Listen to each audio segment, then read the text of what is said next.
why am I sensitive to vaccine? By sensitive meaning, why do I believe in vaccines? That's what we're going to talk about, and this is based on my own personal experience. Stay with me, we'll talk about it.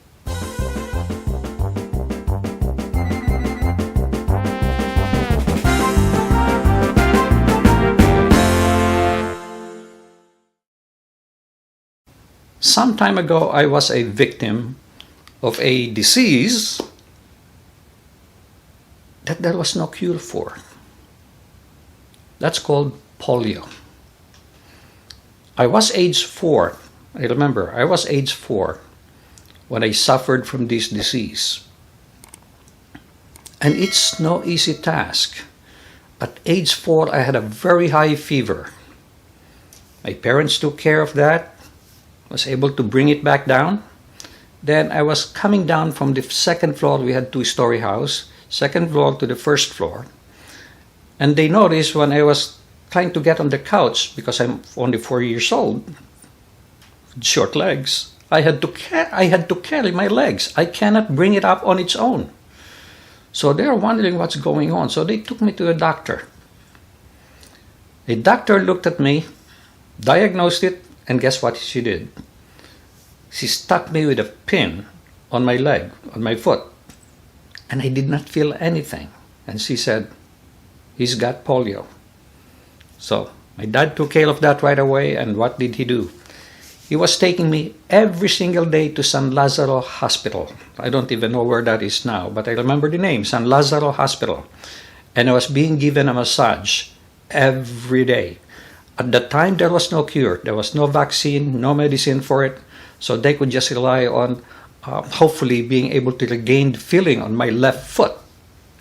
So he did it for me until one day, this, I don't know, physical therapist or whatnot, felt so bad for my father because he had to carry me every single day, and he taught him how to do the massage and what need to be done.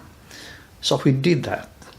He was massaging my left leg and giving it a hot water, and I mean hot water towel bath.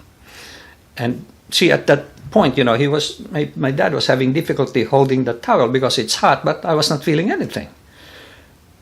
And that is how I regained the feeling in my leg. He did it for me for 10 years. I was age 14 when he stopped doing it. And somewhere in the middle, there was a new invention. It's called an infrared light. And he started using that instead of using hot water bath. He started running it through an infrared light. I remember that. And that was a big sacrifice on my father's part. And, you know, later in life, when I was already in the US, my brothers told me that I was my father's favorite son. And I never felt that.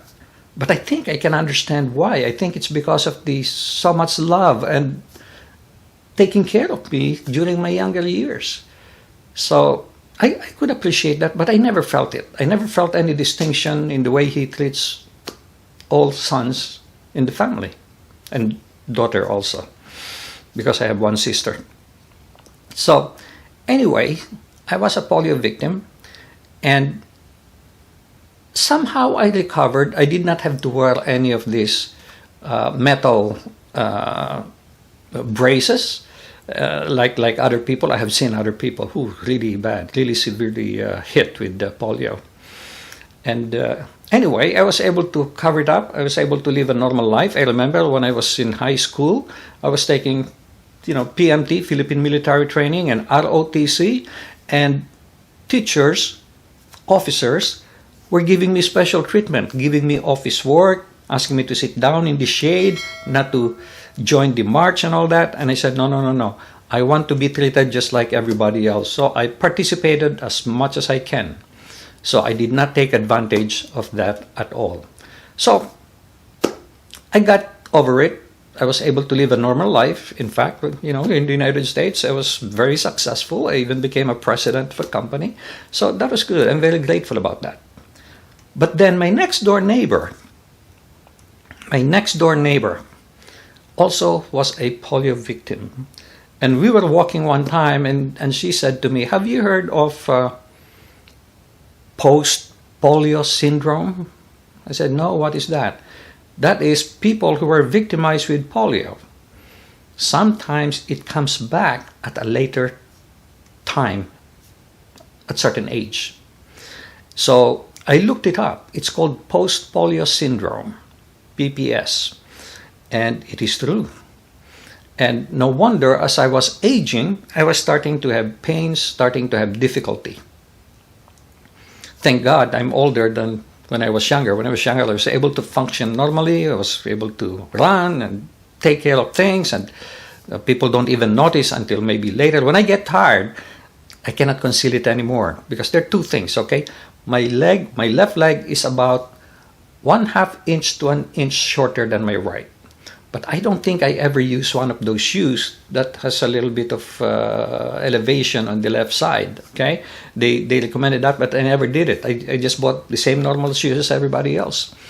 So I was able to conceal it. The other thing is I tried skating, ice skating. In fact, I remember I tried to do that in Araneta Coliseum in the Philippines, maybe later in life, about approaching 20. I also tried skiing once. I cannot do it.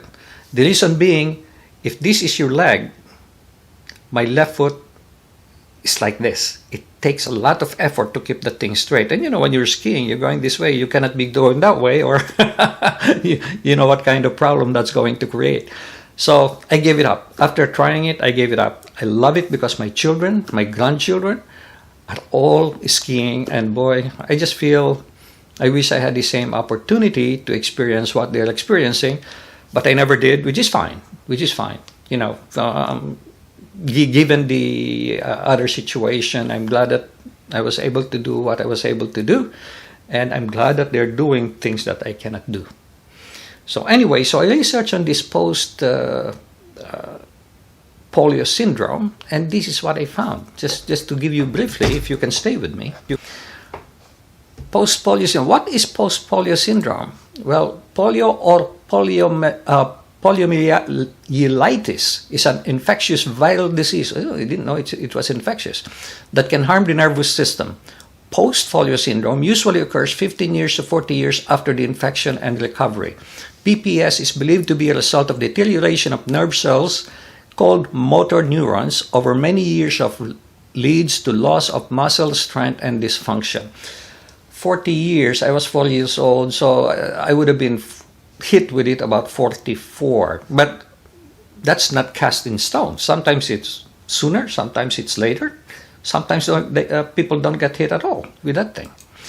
Polio and post-polio syndrome are caused by poliovirus. Unlike polio, PPS is not contagious. Only a polio survivor can develop PPS, yet not everyone who survives polio will develop PPS. So maybe I don't have it. Maybe I don't even have it. The polio vaccine has essentially eradicated polio from the US. However, polio still exists in some countries and cases of PPS still arise.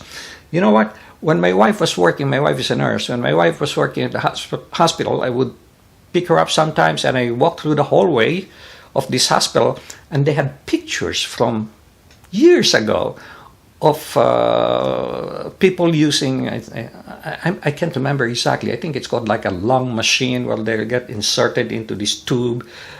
I don't know how it works, and some people are being put in water. I said, oh, so that's what they were doing. Those are experimental steps.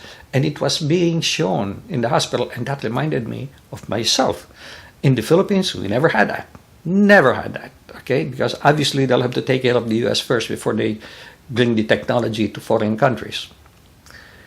Anyway, what are the symptoms of it? Slowly progressive muscle weakness, fatigue, a gradual decrease in size of muscles, muscle atrophy. I have that. Okay, loss of muscle function. Boy, I hope I don't lose it. Okay, but it's getting weaker. I feel it. Pain from joint degeneration. I do have pains. Sometimes I just blame it to maybe arthritis. Increasing skeletal issues such as curvature of the spine, scoliosis. I don't know if I have that because I always have back pain now. And obviously, if you're walking and you're uneven with your steps are uneven, at some point it will strain your legs, your hips, and I have that issue. So I hope I do not have PPS, but I am worried about that. And this is the reason why I feel so bad about this pandemic. I wanted to be able to travel around while I'm still young and while I still can, young at heart, or while I still can. And I lost 3 years of my life. Well, this month we're going back to the Philippines for the first time in 3.5 years. So I'm glad this is happening finally. And we will see how I'm going to feel. But I am so worried that at that point that I'm able to do that again, maybe I will not be able to do it because of my physical condition. So that was one of the experiences that I had. And this is the reason why when this pandemic came up and they have this vaccine, and I did not jump into it right away. I wanted to make sure it's safe because this is the first time we did a vaccine with not too many trials, but there are already millions of people inoculated. But of course, I don't know what the long-term effect of these vaccines are. So it's just a precaution that I decided I was going to take, and everybody's entitled to their own opinion. And maybe it is wrong, but so far it seemed to be a right decision for me. So this is the story of my life when it comes to vaccines, the pandemic, the polio that I suffered myself. And again, I'm very grateful for my dad doing what he did at the time that there was no medicine available at that time. Oh, by the way, my brother-in-law, my wife's brother, my wife's brother, was also afflicted with it. And I think in his case, the remedy was her mom was taking him to the beach every day, at least frequently, and that is where he gets his exercise. My parents did that too, but after 1 or 2 days of swimming, my mother is not a swimmer. She doesn't swim, and she was so scared because I might drown because my legs does not have any feeling. So after 1 or 2 trials, she pulled me out. So up to now, I cannot swim. It's bad, but they did what they had to do at the time, and given the choices that they have. So I'm really very appreciative of that. And I just wanted to share this experience for those people who are so negative about vaccines. I don't blame you. I don't blame you because these vaccines that came out before and still coming out are not fully tested, but at least they are somewhat tested. So now you have to decide for yourself, is it worth taking it? Is it better not to take it? Even today, I even ask my doctors if they recommend taking it because I already had 2 shots and I had a booster shot. I'm not going to take another booster shot because there are some questions about its efficacy. The vaccine is not necessarily harmful, but the effectivity of that vaccine is under question. So I'm not going to take the 4th vaccine. Not at the moment anyway. So thank you very much for watching. I hope you gained something through this vlog, and please do share this with other people. I'll appreciate it if you click like, and please do subscribe to my channel unless you have already done so. Make it a great day, and God bless.